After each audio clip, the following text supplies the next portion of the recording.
I have enclosed the original and only existing copies of my personal notes and reflections on a matter which I have kept hidden from everyone, even my own family.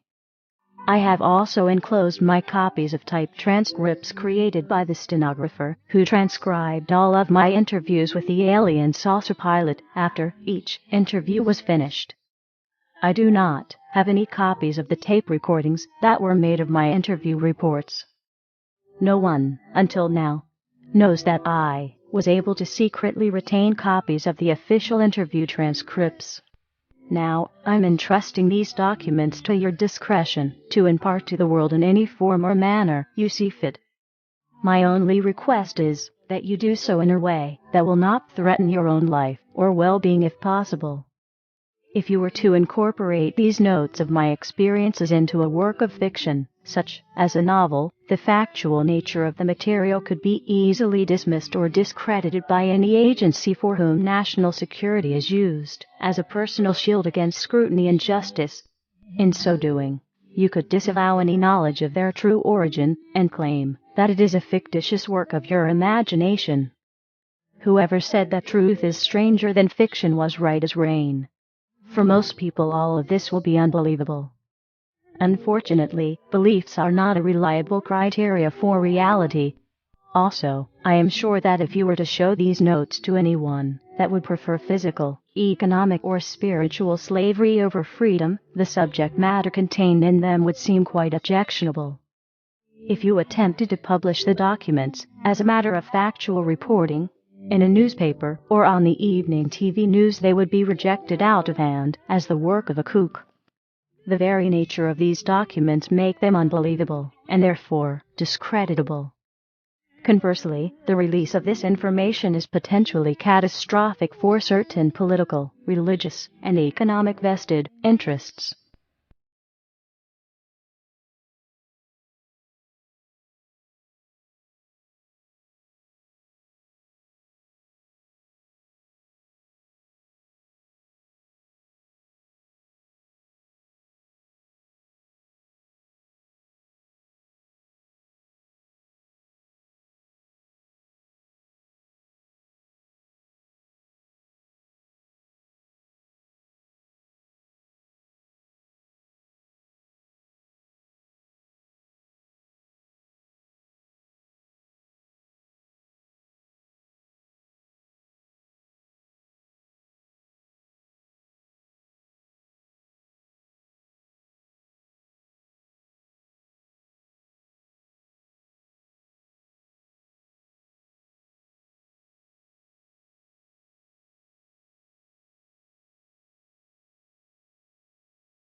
Communication, telepathic.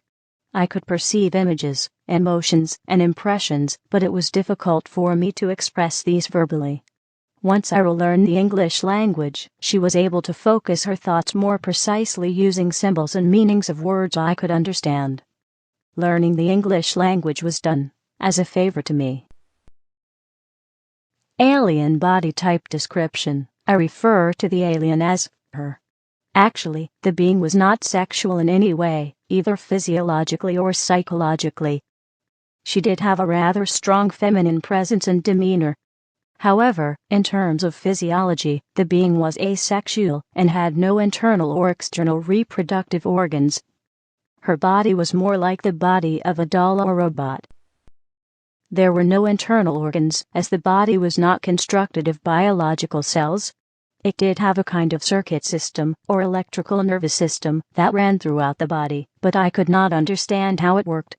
In stature and appearance, the body was quite short and petite, about 40 inches tall. The head was disproportionately large relative to arms, legs, and torso, which were thin. There were 3 fingers on each of 2 hands and feet, which were somewhat prehensile. The head had no operational nose or mouth or ears. The eyes were quite large. I was never able to determine the exact degree of visual acuity of which the eyes were capable, but I observed that her sense of sight must have been extremely acute. I think the lenses of the eyes, which were very dark and opaque, may also have been able to detect waves or particles beyond the visual spectrum of light. The domain. The domain is a race or civilization of which Iril, the alien I interviewed, is an officer, pilot, and engineer serving in the Domain Expeditionary Force. The symbol represents the origin and unlimited boundary of the known universe, united and integrated into a vast civilization. Under the control of the domain, Iril is currently stationed at a base in the asteroid belt which she refers to as a space station in the solar system of Earth. First and foremost, Iril is herself. Secondarily, she voluntarily serves as an officer, pilot, and engineer in the Domain Expeditionary Force. In that capacity she has duties and responsibilities, but she is at leave to come and go as she pleases.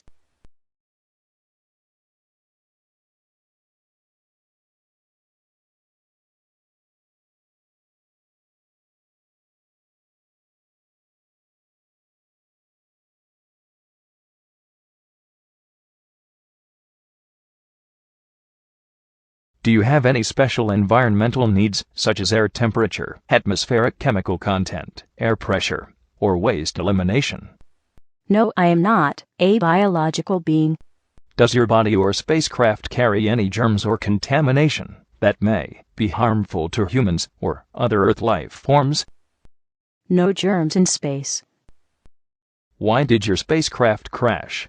It was struck by an electrical discharge from the atmosphere, which caused us to lose control. How do your people communicate with each other? Through mind, thought. Do you have a written language or symbols for communication? Yes. What planet are you from? The home, birthplace world of the domain. Will your government send representatives to meet with our leaders? No. What are your intentions concerning Earth? Preserve, protect property of the domain. What have you learned about Earth governments and military installations? Poor, small. Destroy planet. Why haven't your people made your existence known to the people of Earth? Watch, observe. No contact. Have your people visited Earth previously? Periodic, repeating observations. How long have you known about Earth? Long before humans. Can you describe your home world to us? Place of civilization, culture, history. Large planet. Wealth, resources always.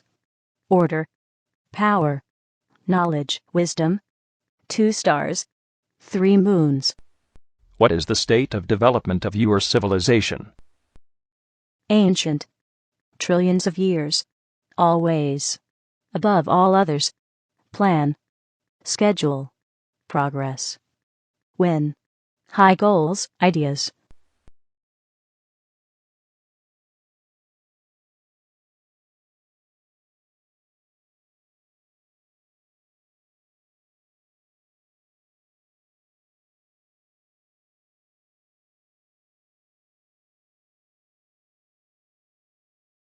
Do you believe in God?